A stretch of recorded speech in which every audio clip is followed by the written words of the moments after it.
Nak nasi lemak lobster satu?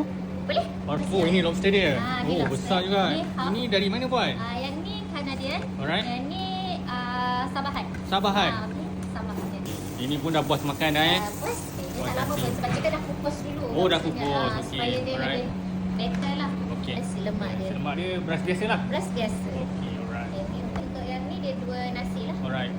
So cukup lah kondimen dia. Ada cukup timun, sangat. ada kacang, ada ikan bilis. Betul. Alright.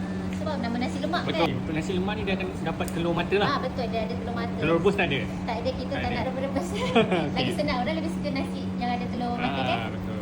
Okay, so setiap tu dia ada satu lah. Alright. Okay. Oh, datangnya berkena Buttermilk Okay, Kena ke buat?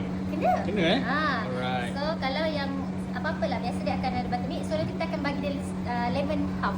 Maksudnya potongan lemon. Okey. Then kita yang ni kita tak curah sebab nanti customer akan boleh cecah sendirilah Alright, sambal nasi lemak. Pedas ke buat? Ini pedas manja. Pedas manja lah. Budak-budak boleh makan ke? Boleh. Boleh Ah. Masya-Allah. So, Alright. kita akan letak kat atas.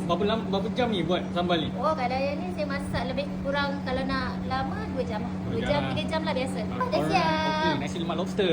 Betul. Kalau macam ni berapa harga tu? Kalau yang ni RM80. Okey. Ni Rahmah punya. Rahmah punya. Okey, kalau macam ni Yang ni RM150. RM150. Ah, Saiz betul. satu saiz saja dekat sini lah. Satu saiz saja 600 gram. Kat mana nak dapatkan nasi lemak lobster ni? Okey, boleh cari dekat Delish Village Cafe, Alright. Bandar Rincing, Semenyih, Selangor. Waktu operasi pukul 2.30 sampai 11 malam. Okey, saya makan dulu Boleh.